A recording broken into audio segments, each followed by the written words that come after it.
সুপ্রিয় শিক্ষার্থীবৃন্দ, আসসালামু আলাইকুম। আজকে অ্যাকাউন্টিং থিওরি অ্যান্ড প্র্যাকটিস 6, 58, 51 বিষয়ের দ্বিতীয় অনলাইন ক্লাস অনুষ্ঠিত হচ্ছে। কারণ দ্বিতীয় ক্লাসটি গত 15 আগস্ট জাতীয় শোক দিবস থাকার কারণে অনুষ্ঠিত হয় নাই। সেজন্য এই ক্লাসটি আজকে অনুষ্ঠিত হচ্ছে। এখন আমরা সরাসরি ক্লাসের দিকে চলে যাচ্ছি। আজকে তৃতীয় এবং চতুর্থ অধ্যায়ের যে সমস্ত বিষয় জানার প্রয়োজন সেগুলো নিয়ে আলোচনা করা হবে।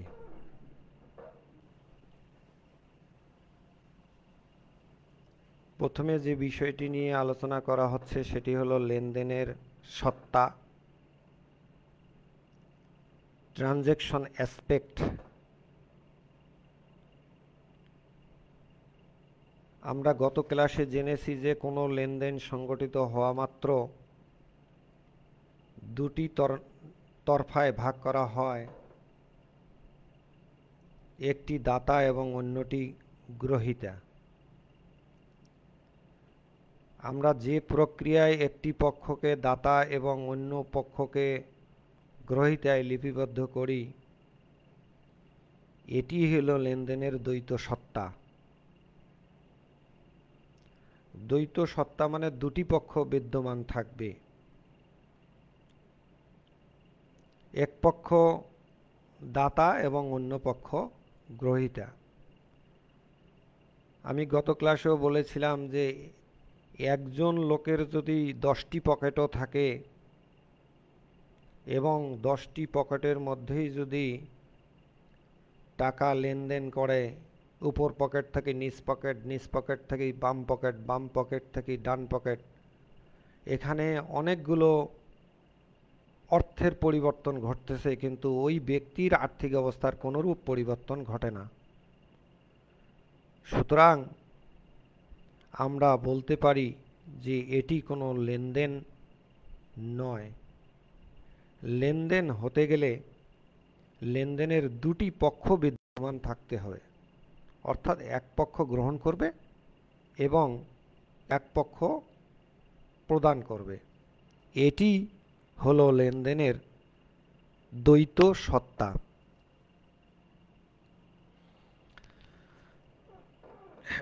এই চ্যাপ্টারের মধ্যে যে জিনিসটি আলোচনা করা হচ্ছে সেটি হলো এন্ট্রি সিস্টেম। এন্ট্রি সিস্টেম হচ্ছে হিসাব লিখন পদ্ধতি। হিসাব লিখন পদ্ধতি হলো যে আমরা কোন প্রক্রিয়ায় হিসাব লিখতে পারি। লেনদেনের দ্বৈত সত্তায় ভাগ করার পরে আমরা যে প্রক্রিয়ায় লেনদেন সমূহকে হিসাবের খাতায় লিপিবদ্ধ করব সেটি হলো লেনদেনের এন্ট্রি সিস্টেম বা দাখিলা পদ্ধতি। 1494 সালে ইতালি দেশীয় গণিত শাস্ত্রবিদ ও ধর্মযাজক লুকা পেসিওলি সর্বপ্রথম হিসাব বিজ্ঞানের দ্বার উন্মোচন করেন।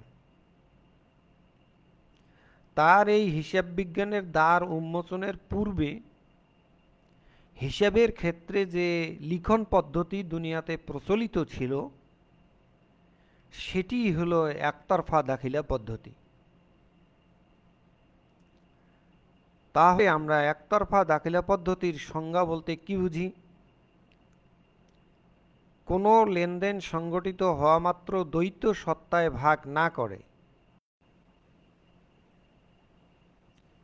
ইচ্ছা অনুযায়ী খেয়াল খুশি মতো মন গড়া ভাবে হিসাবের খাতায় যে লিপিবদ্ধ করার প্রক্রিয়া সেটিকেই একতরফা দাখিলা পদ্ধতি বলে।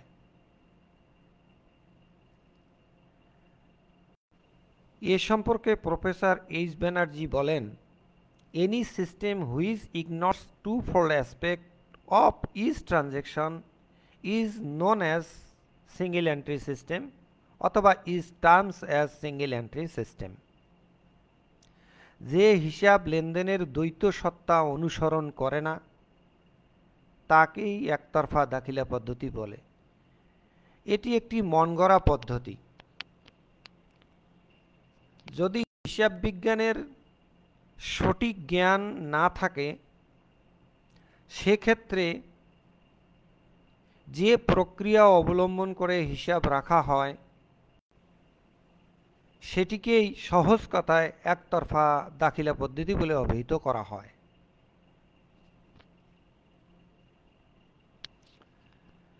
একতরফা দাখিলা পদ্ধতির কিছু উদ্দেশ্য আছে। কোনো লেনদেন সংগঠিত হওয়া মাত্র দ্বৈত সত্তায় ভাগ না করে খেয়াল খুশি মতো ইচ্ছা অনুযায়ী মনগড়াভাবে হিসাবের দ্বৈত সত্তা অনুসরণ না করে হিসাবের খাতায় লিপিবদ্ধ করার যে প্রক্রিয়া সেটি একতরফা দাখিলা পদ্ধতি। এর পদ্ধতি এটি কোনো বৈজ্ঞানিক পদ্ধতি নয় বা এই পদ্ধতিতে বর্তমান বিশ্বে হিসাব রাখা কোনো গ্রহণযোগ্য পদ্ধতি বলে বিবেচিত হয় না। দ্বিতীয় পদ্ধতি হলো এটি একটি ব্যক্তিগত হিসাব পদ্ধতি। যদি কোনো ব্যক্তির হিসাব বিজ্ঞানের সঠিক জ্ঞান না থাকে বা তিনি শিক্ষিত ব্যক্তি নন, তিনি হিসাব বিজ্ঞান সম্পর্কে কিছু জানেন না, তখন তার ব্যবসা পরিচালনার জন্য তিনি ইচ্ছা অনুযায়ী একটি হিসাব রেখে থাকেন। তিনি ইচ্ছা অনুযায়ী মনগড়াভাবে তার ব্যক্তিগতভাবে যে ব্যবসায়ের হিসাব রাখেন, এজন্য এটিকে ব্যক্তিগত হিসাব রাখারও এটি একটি উদ্দেশ্য। হিসাব বিজ্ঞানের জ্ঞান না থাকলেও কোনো ব্যক্তি এই একতরফা পদ্ধতির মাধ্যমে হিসাব রাখতে পারেন।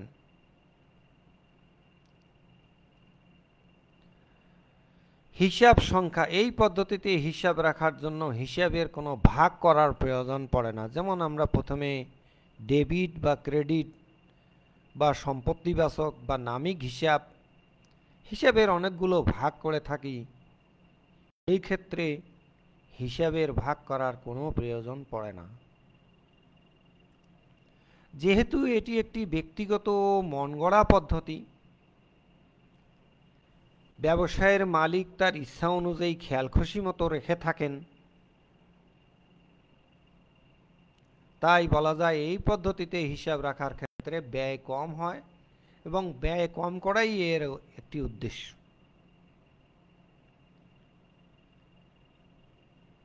নমনীয়তা অর্থাৎ পরিবর্তনশীলতা।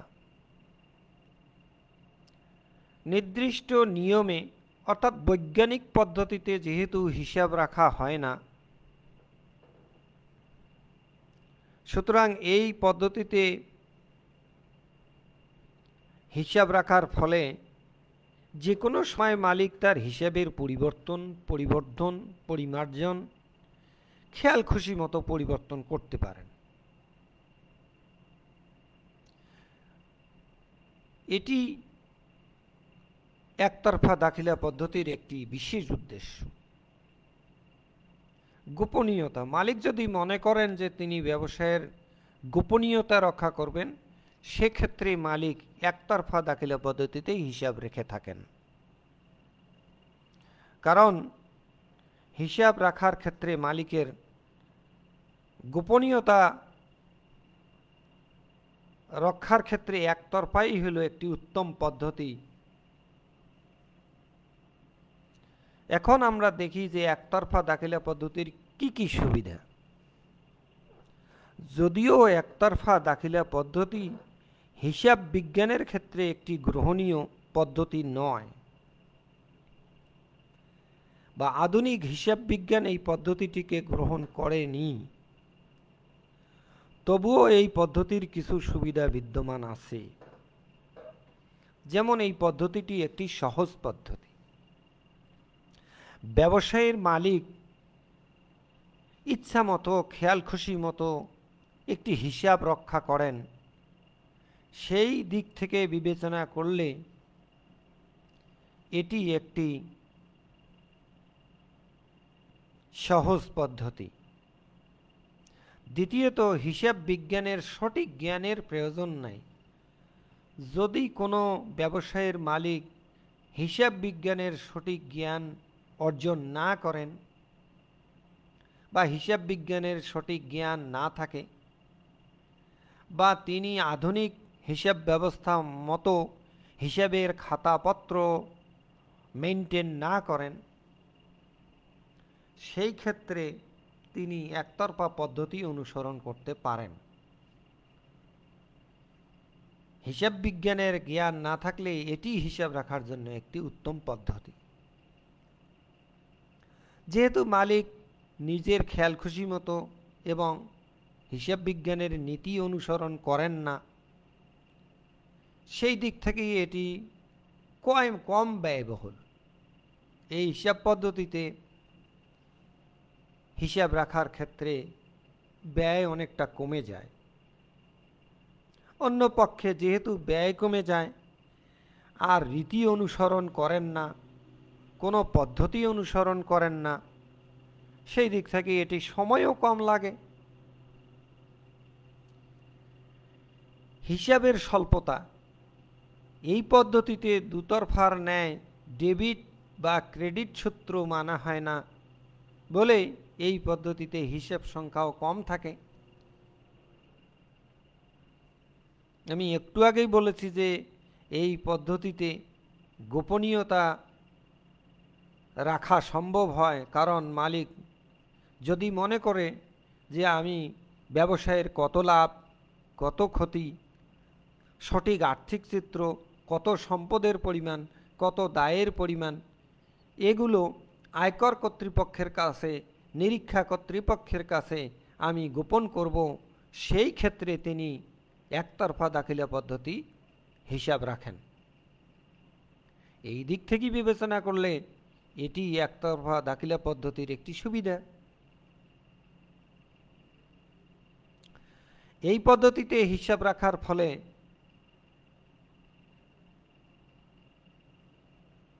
হিসাবের ক্ষেত্রে যে প্রয়োজনীয় কাগজপত্র বা দলিল দস্তাবেজ তেমন প্রয়োজন হয় না, এগুলোকে সচরাচর উপেক্ষা করা হয়।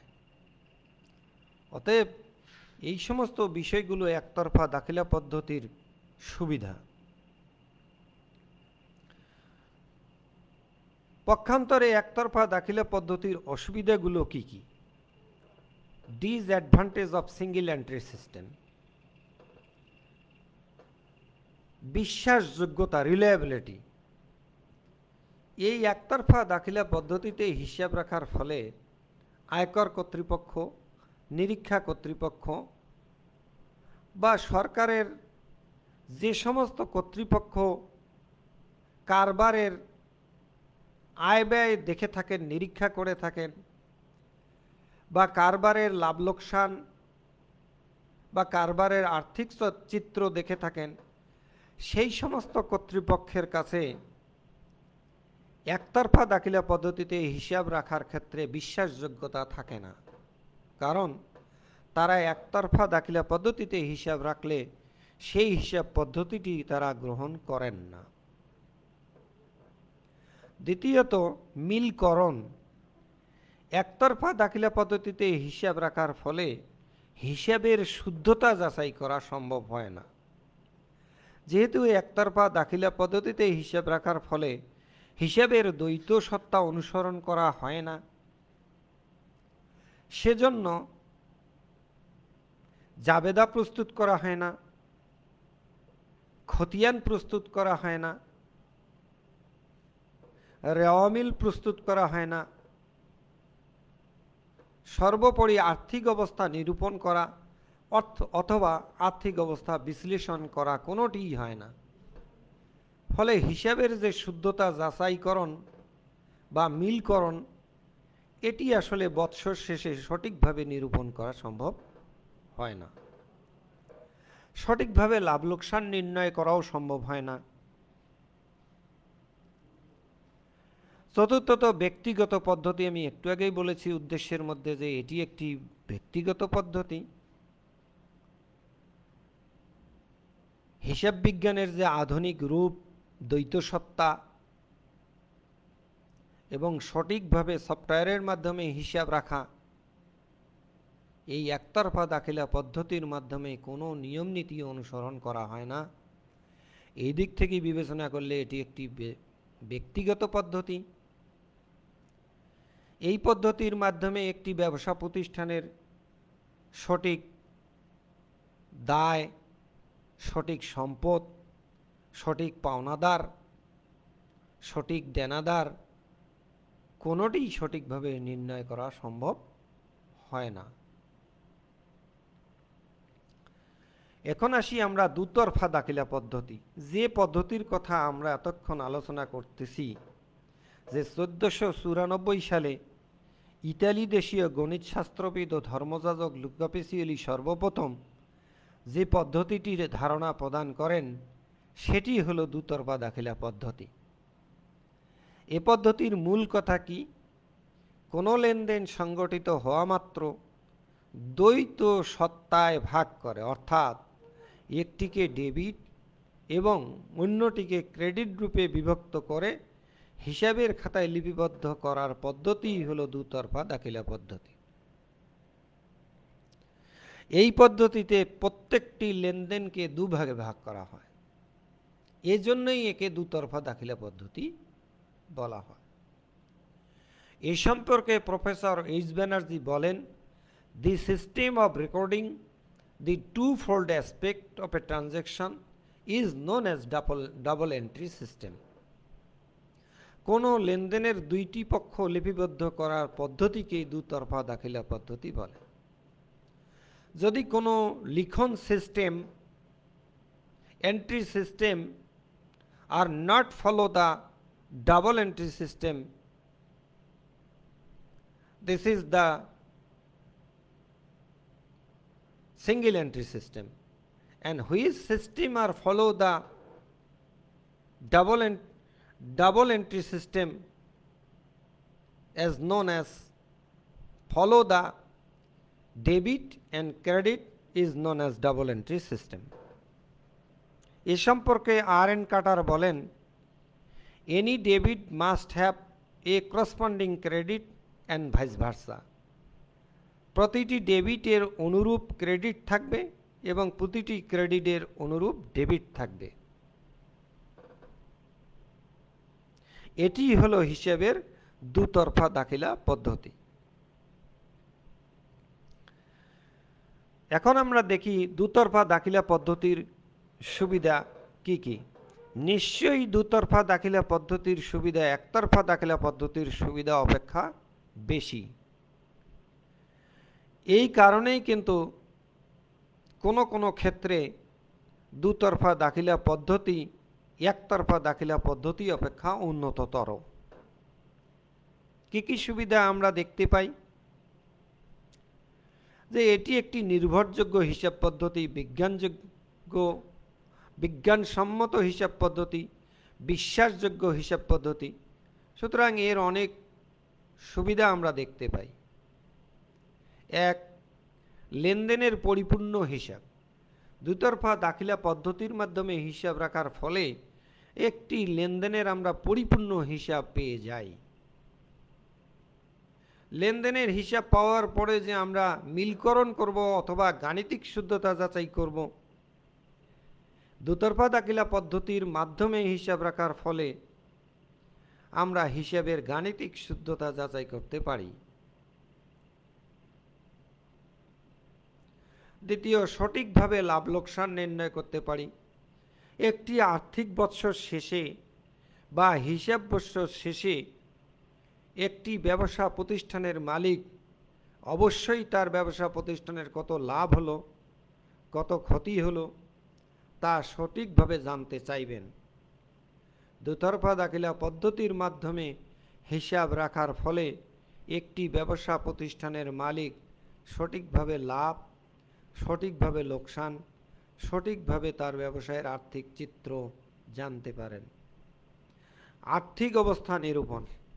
এই পদ্ধতির মাধ্যমে হিসাব রাখার ফলে একটি ব্যবসা প্রতিষ্ঠানের মালিক বৎসর শেষে তার কারবারের অবস্থা, সঠিক সম্পদ, সঠিক দায়ের পরিমাণ, সঠিক আর্থিক চিত্র পেয়ে যান। তেমনিভাবে ব্যবসায়ের কত দেনা আছে, কত পাওনা আছে, কি পরিমাণ মানুষ তার কাছে টাকা পাবে এবং তিনি অন্যের কাছে কি পরিমাণ টাকা পাবেন, এটিরও সঠিক চিত্র তিনি বৎসর শেষে পেয়ে যান। সর্বোপরি এই পদ্ধতির মাধ্যমে হিসাব রাখার ফলে ব্যবসায়ের সকল রকম জালিয়াতি এবং ফ্রড এই জিনিসগুলো কিন্তু রোধ করা সম্ভব হয়।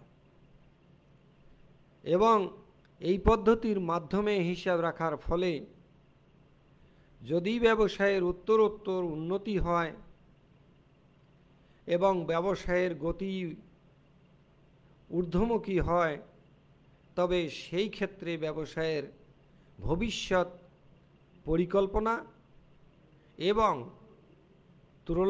তুলনামূলক বিশ্লেষণ এবং সঠিক কর্মপদ্ধতি নিরূপণ করে ব্যবসায়ের গতিধারাকে এগিয়ে নিয়ে যাওয়া যায়। কর কর্তৃপক্ষের নিকট এই পদ্ধতিটি একটি গ্রহণীয় পদ্ধতি।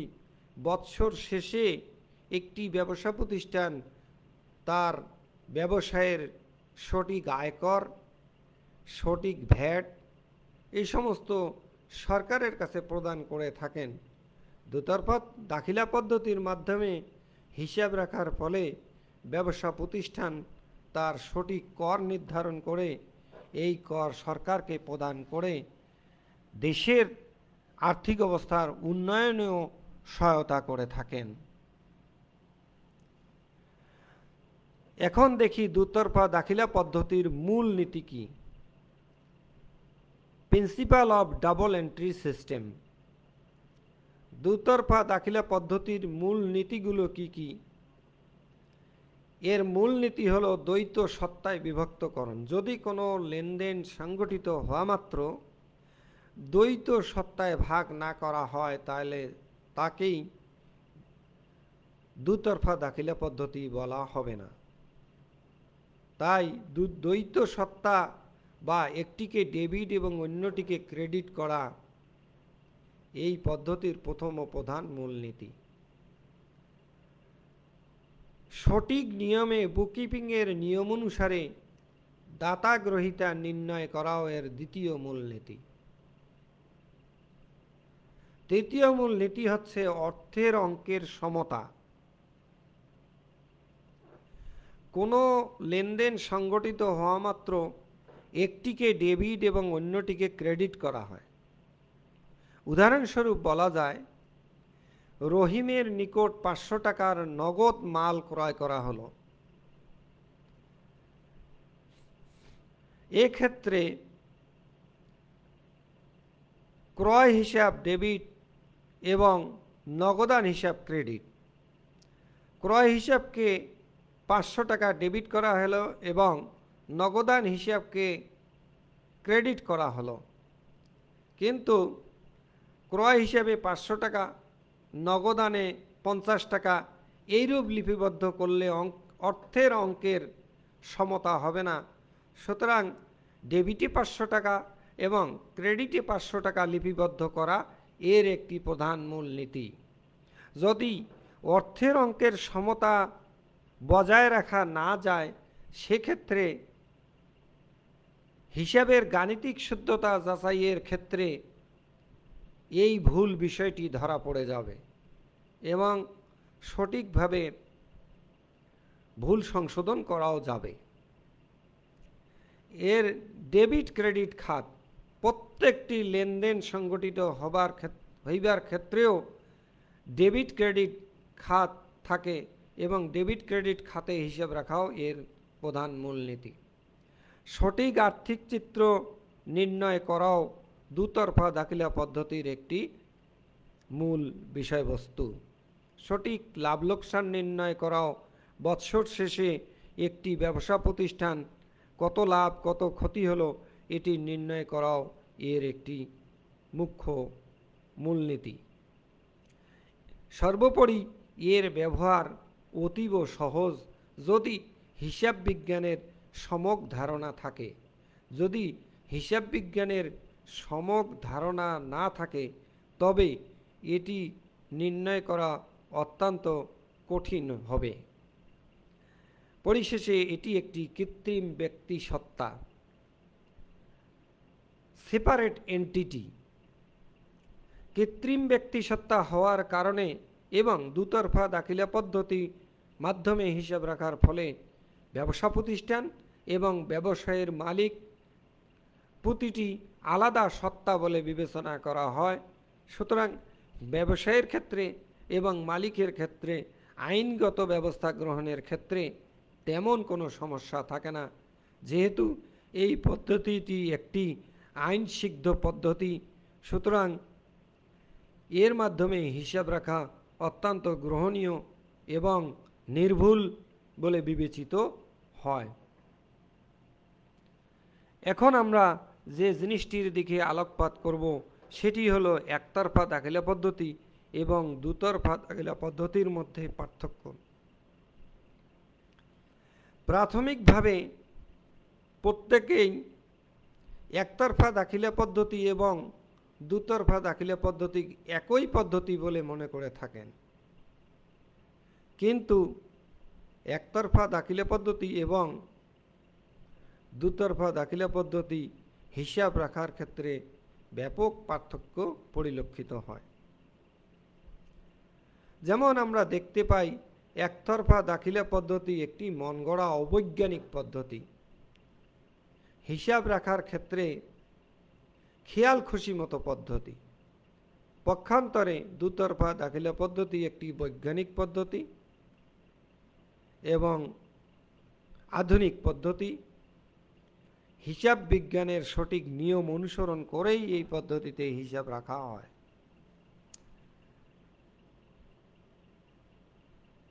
দ্বিতীয় হলো যে একতরফা দাখিলা পদ্ধতিতে হিসাব বিজ্ঞানের মূলনীতি অনুসৃত হয় না।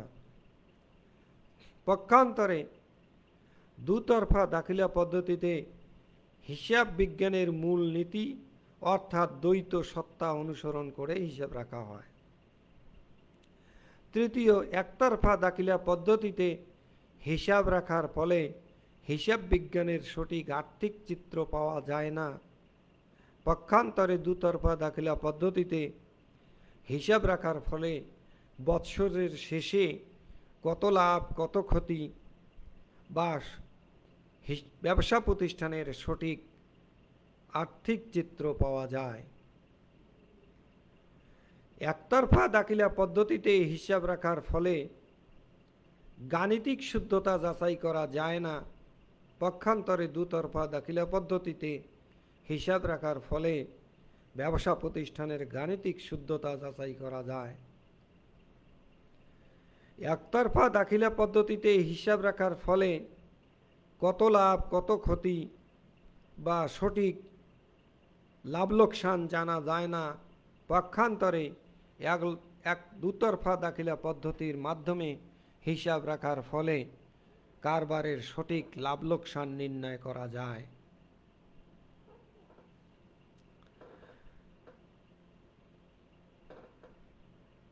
এখন আমরা যে জিনিসটির দিকে আলোকপাত করব সেটি হলো একতরফা দাখিলা পদ্ধতি অপেক্ষা দুতরফা দাখিলা পদ্ধতি উন্নততর কেন? Justify whether double entry system is more important over the single entry system. আমরা এতক্ষণ একতরফা এবং দুতরফা দাখিলা পদ্ধতির উপর আলোকপাত করলাম। করতে গিয়ে যে জিনিসটি আমরা দেখতে পেয়েছি যে একতরফা দাখিলা পদ্ধতির যে সুবিধা দেখা যায় তার তুলনায় দুতরফা দাখিলা পদ্ধতির অনেক বেশি সুবিধা আমরা দেখতে পাই। এর কারণে গোটা পৃথিবীতে দুতরফা দাখিলা পদ্ধতি গ্রহণীয় পদ্ধতি এবং একতরফা দাখিলা পদ্ধতি একটি বর্জনীয় পদ্ধতি। দুতরফা দাখিলা পদ্ধতির সুবিধার কারণেই কি সুবিধা? সঠিক আর্থিক চিত্র, গাণিতিক শুদ্ধতা যাচাই, সঠিক লাভ লোকসান নির্ণয়, জালিয়াতি রোধ, সঠিক দেনা পাওনা নির্ণয়, সঠিক মূল্য নির্ধারণ, সঠিক তথ্য প্রদান, প্রয়োজনীয় তথ্যাদি সংরক্ষণ, খাতওয়ারি আয় ব্যয় নির্ধারণ, জালিয়াতি রোধ, ভবিষ্যৎ পরিকল্পনা প্রণয়ন, এই সমস্ত সুবিধাগুলোর কারণেই একতরফা দাখিলা পদ্ধতি অপেক্ষা দুতরফা দাখিলা পদ্ধতি একটি উন্নততর পদ্ধতি। এখন আমরা হিসাব জগতে প্রবেশ করতে চাচ্ছি। হিসাবের ক্ষেত্রে আমি একটি গ্রাফ চিত্র প্রদর্শন করেছি। এই চিত্রের মধ্যে একটি পাই চার্ট, একটি ক্যালকুলেটর, একটি কলম, একটি খাতা ও বার ডায়াগ্রাম, এই বিষয়গুলো উপস্থাপন করার চেষ্টা করেছি। হিসাব রাখার ক্ষেত্রে আমরা এই সমস্ত এলিমেন্ট ব্যবহার করে থাকি। এখন আসি হিসাবকে প্রধানত কত ভাগে ভাগ করা যায়। What types of accounts? হিসাবকে প্রধানত 3 ভাগে ভাগ করা হয়। Number 1 real account, number 2 personal account, number 3 nominal account. এখানে অ্যাকাউন্টসের মিনিং হিসেবে আমি একটি জিনিস দেখিয়েছি। An account is a statement of a particular matter or service of dealings expressed according to bookkeeping in words and figures. Bookkeeping এর নিয়ম অনুসারে দ্রব্য ও সেবার সংখ্যাগত হিসাব নির্ণয় করাকেই হিসাব বলে। হিসাবের সংজ্ঞা এই পর্যায়ে দেবার চেষ্টা করছি। একই শিরোনামে সাজানো কোনো ব্যক্তি, প্রতিষ্ঠান, সম্পত্তি, আয় ব্যয় সংক্রান্ত বিবরণীকে হিসাব বলে। যেমন রহিম হিসাব, করিম হিসাব, ব্যাংক হিসাব, রংপুর পলিটেকনিক হিসাব, সালমান হিসাব ইত্যাদি। এ সম্পর্কে এলসি কোরপার একটি মত দেন, An account is a statement of a particular matter or service of dealings expressed according to bookkeeping in words and figures. এই সংজ্ঞাটি আমি একটু আগেও বলেছি। হিসাব হলো এমন একটি বিবরণী যা কোনো নির্দিষ্ট বিষয় বা ঘটনাসমূহকে বুককিপিংয়ের নিয়ম অনুসারে কথায় ও অঙ্কে প্রকাশ করা। এই সম্পর্কে স্পাইসার অ্যান্ড পেগলারের একটি মত আছে, দি account which receive value is debited, the account which gives value is credited. গৃহীত ডেবিট মূল্য ও প্রদত্ত ক্রেডিট মূল্যই হিসাব।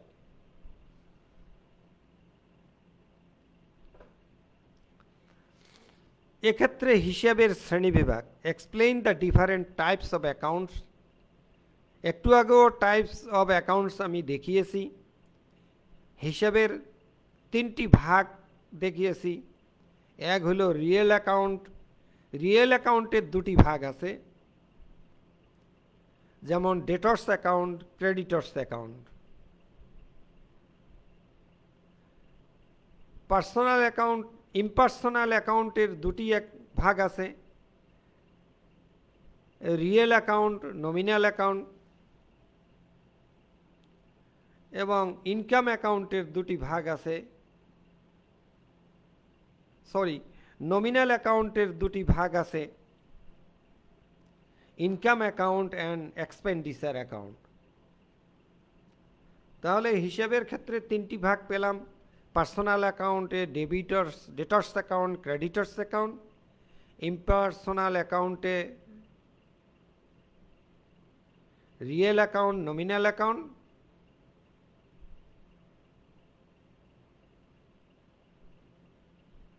এবং নমিনাল অ্যাকাউন্টে income account and expenditure account.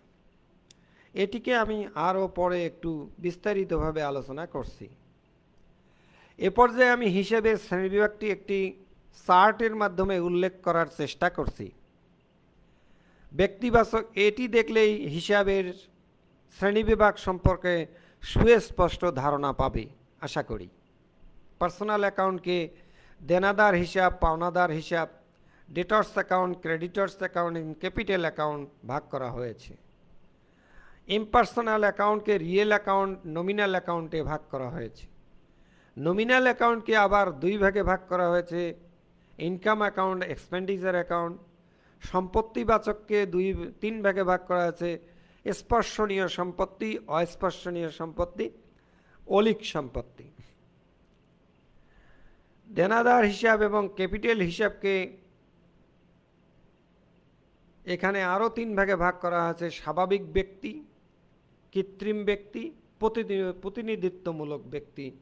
এই চার্টের মাধ্যমে হিসাবের শ্রেণীবিভাগের একটি বাস্তব চিত্র উল্লেখ করার চেষ্টা করেছি। এখন আসি আমরা হিসাবের স্বর্ণসূত্র বা গোল্ডেন রুল। গোল্ডেন রুল কাকে বলে, হিসাবের স্বর্ণসূত্র কাকে বলে? যে সূত্রের সাহায্যে আমরা সঠিকভাবে দাতা গ্রহীতার নির্ণয় করতে পারি তাকে গোল্ডেন রুল বলে বা স্বর্ণসূত্র বলে। Which system are find out the debit and credit of all transaction is known as golden rule. এই গোল্ডেন রুল বা স্বর্ণের সূত্রের সাহায্যে আমরা একটি হিসাবকে সঠিকভাবে দাতা গ্রহীতায় ভাগ করতে পারি। যেহেতু একটি হিসাবকে সঠিকভাবে দাতা গ্রহীতায় ভাগ করতে পারি, এই দিক থেকেই এই হিসাবের পদ্ধতিটাকে বলা হয় গোল্ডেন রুল বা স্বর্ণসূত্র। কিভাবে হিসাবের ক্ষেত্রে আমরা স্বর্ণসূত্রের প্রয়োগ করব? State the rule of debit and credit is class of accounts. প্রত্যেকটি হিসাবের ক্ষেত্রে কিভাবে আমরা গোল্ডেন রুল প্রয়োগ করে আমরা সঠিকভাবে হিসাবের দাতা গ্রহীতা নির্ণয় করব। পার্সোনাল অ্যাকাউন্টে debit the receiver of all benefit, credit the giver of all benefit. Real অ্যাকাউন্টে debit what comes in, credit what goes out.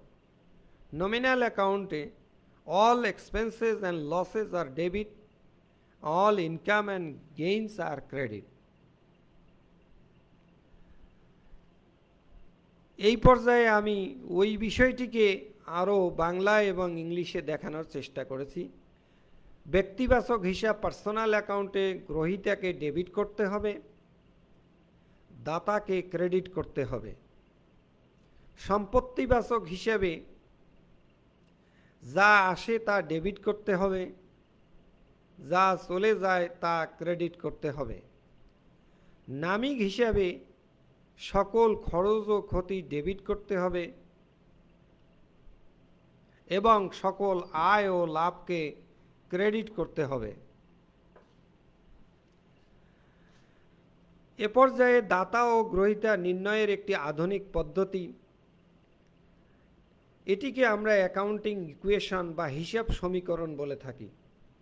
সম্পত্তি সমূহ অ্যাসেট সমান সমান দায়, লাইবিলিটিস প্লাস স্বত্বাধিকার, প্রোপ্রাইটরশিপ। অ্যাসেট সমান সমান লাইবিলিটি প্লাস প্রপাইটরশিপ।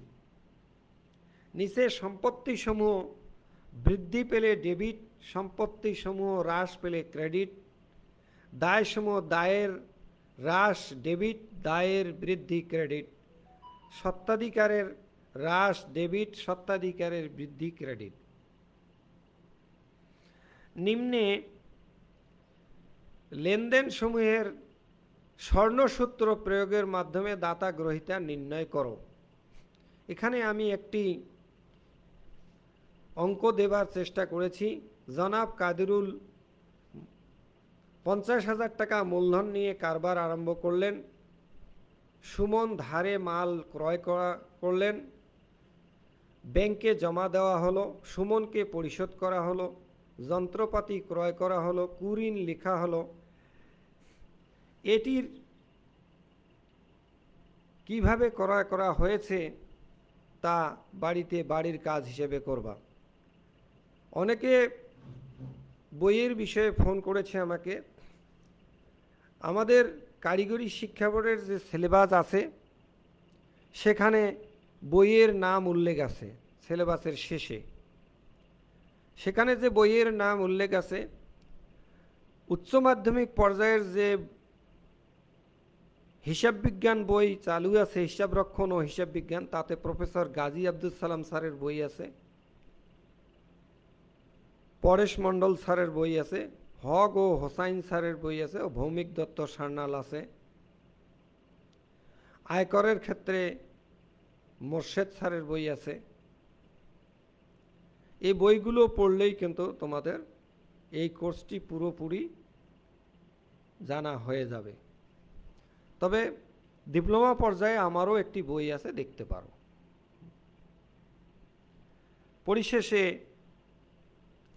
এই করোনাকালীন আমরা সবাই ঘরে থাকি, সুস্থ থাকি, এবং বাড়িতে যদি বয়স্ক লোক থাকে তাকে টিকা কেন্দ্রে নিয়ে যাই, এবং সরকারের যে টিকা কার্যক্রম চলছে এই বাড়ির বয়স্ক মানুষদের টিকা দিয়ে সহায়তা করবার চেষ্টা করি, এবং সবাই ভালো থাকি, সুস্থ থাকি, এবং সবাইকে ধন্যবাদ জানিয়ে আমি আজকের মতো শেষ করছি। আগামী ক্লাসে পঞ্চম অধ্যায়টিকুই শুধু আলোচনা করা হবে। পঞ্চম অধ্যায়ের মধ্যে জাবেদা আছে। এই জাবেদা চ্যাপ্টারটি তোমরা দেখে অনলাইন ক্লাসে বসবা, তাইলে সে জাবেদা চ্যাপ্টারটি তোমাদের জন্য বোঝা সহজ এবং অতি সহজেই বোধগম্য হবে, এই আশা ব্যক্ত করে আজকের মতো আমি বিদায় চাইছি। আসসালামু আলাইকুম। ইনশাআল্লাহ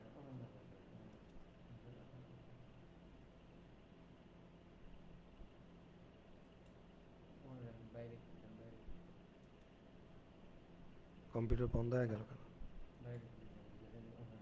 ইনশো দেই।